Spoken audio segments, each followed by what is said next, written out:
who Jesus used to be for me, who did a lot of miracles, who had a virgin birth, who raised people from the dead, but at the end of the day, couldn't do anything to help me out. Muslims, I always tell people, they're human beings. We want to have life. We want to be happy. We want families. We want security. We want peace. What makes Muslims different is that they live with this blueprint for life overlaid over every aspect of their lives that is called Islam. It gives you rules to follow in order to attain something. If I need faith in Islam, I gotta somehow drum up faith in myself. If I wanna have peace, I gotta somehow drum up peace.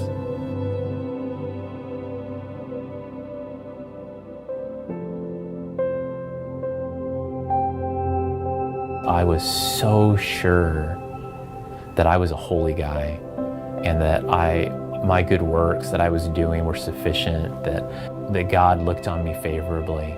And instead I got this overwhelming sense and feeling that not only was God's presence far from me, but his face was turned from me. It was like I was scrubbing the outside of a glass furiously, but the inside of the glass was full of junk and dirt and filth. And so I tried to be a better Muslim, and I tried to figure out some way that I could change my heart. And I just couldn't do it. I couldn't break my selfishness. I couldn't break my pride. And I eventually got to the point where I realized that I was damned.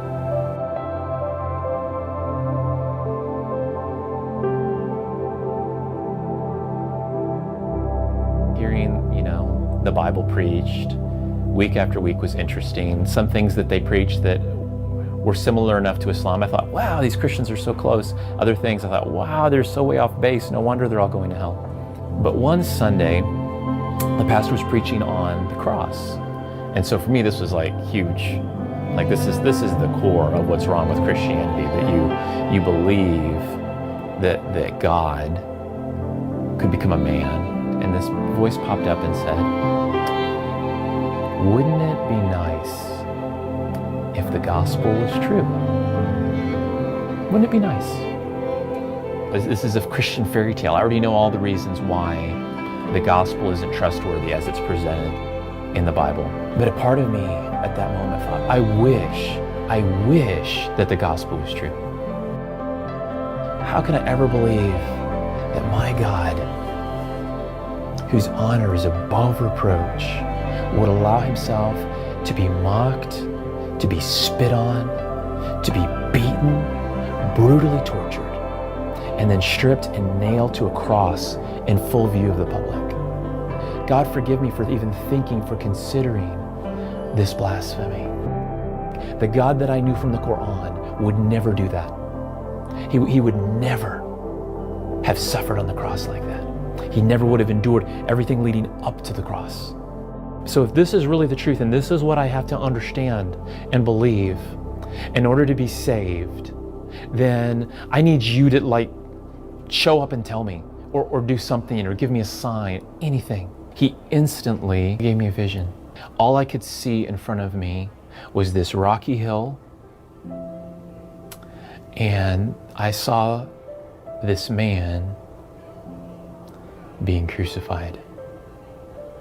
I knew the moment he looked at me that I was wrong about him, that he was more than a prophet, more than just a man, a messenger from God, that I was looking into the eyes of a king, the King of Kings, that I was looking into the eyes of God.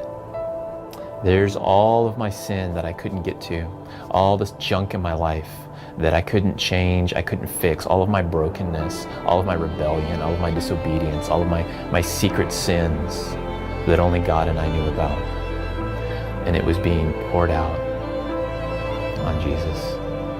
And he said, that was why I did that. Because that was the only way for you and I to have a relationship, and it was worth it to me to pay that price.